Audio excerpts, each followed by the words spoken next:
So you have probably noticed that in the previous problem, I easily named the forces acting on the box as the weight, the normal, the friction, and the tension force.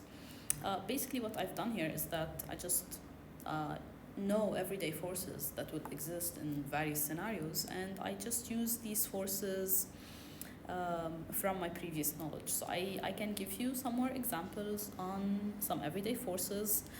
We always start with the weight.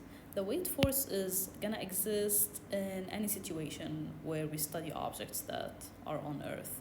And the weight force, we know its formula, it's m times g, and it's always vertical. So even if I have an object, let's say, which is on an inclined plane, let's say I have this ball here, the weight force will be the vertical vector. It will not be tilted perpendicular to the surface as such.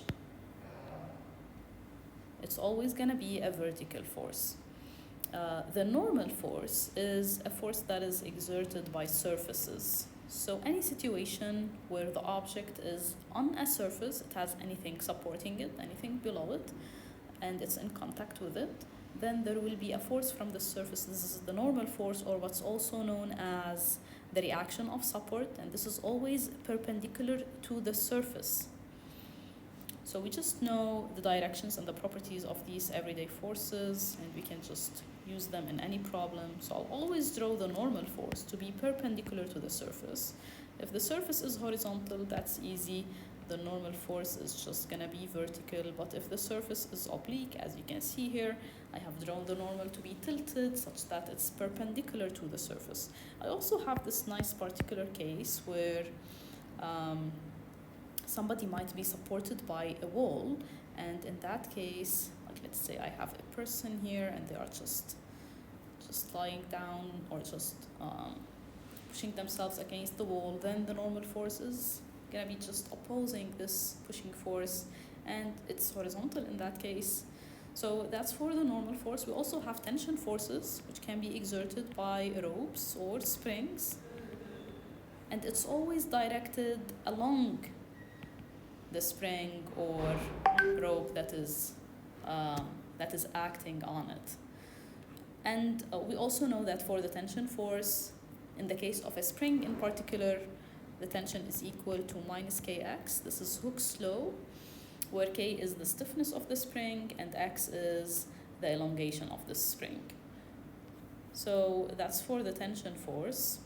And finally, I also have, of course, remember, by the way, x is the elongation, which is equal to the new length, or the elongated length, minus the natural length of the spring, which is the length of the spring before we push or pull it or compress it. So if I have this horizontal spring here, and then I attach a mass, and then I push, I elongate the spring, this is the new length, and this is the initial length of the spring, and x is just the difference between the two.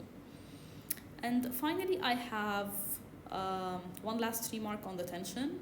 In case I have multiple springs, so we name this setup, for example, a case where I have one block connected to two springs. These are springs that are in parallel. A quick remark on these. For this case, we say the two springs can act as one spring with effective stiffness equal to the sum of these two stiffnesses. And if I have a case where I have two springs that are actually attached to each other, then here I have K1 and here I have K2. In that case, the effective stiffness is going to be equal to the sum of the inverses. That's the inverse of the effective stiffness. I have one last case, which looks like this. A spring attached to two springs from either end. So I have K1 here and K2 here. And this also has a formula similar to the case of the springs in parallel. We find or we derive these formulas by studying Newton's laws and studying the forces that can act in each situation. For the case where the springs are connected to each other, for example, I know for sure the force is constant on both springs, otherwise we lose balance and equilibrium. So we start from there and solve Newton's law in order to deduce the relationship between the effective stiffness and the individual stiffnesses of these springs. Finally, I have here the friction force. This is the force exerted by rough surfaces. It's always directed opposite to the motion direction or the tendency of motion. I'll show you some examples. Let's say I have an inclined plane and I have here a box. The box is sliding down, so the motion is downwards. In that case, the friction is up the incline because it's always opposing the motion. Let's say I have a case where the block is at rest, V equals 0. I know that if the block is just released, it's gonna move downwards, so definitely the friction is upwards. And finally, I can have a situation where the box is pushed upwards. So this is the speed, then the friction is gonna be opposing the motion, and in that case, it's gonna be down the incline.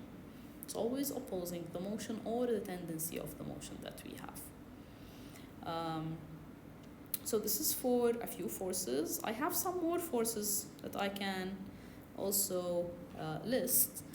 For example, the drag force, it's the resistive force exerted by liquids or gases. Air resistance is an example of a drag force. Any object that is moving in any medium is going to feel a drag force. The buoyancy is the force exerted by liquids to support objects. So if I have an object in water or any other liquid, the liquid is going to push upwards.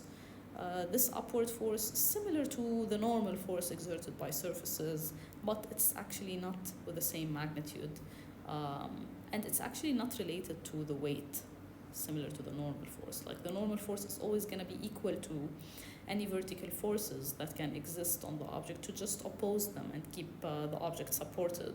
But the buoyancy is more related to the density of the fluid and the volume of the object itself. We're gonna see this in detail when we study fluids in future chapters. I can finally talk also about the magnetic force. This is exerted whenever we have a magnet. It's exerted on some metals. I can also talk about electric forces. If I have objects of different electric charges, then they can repel or attract each other. These are less frequently seen in problem solving, of course.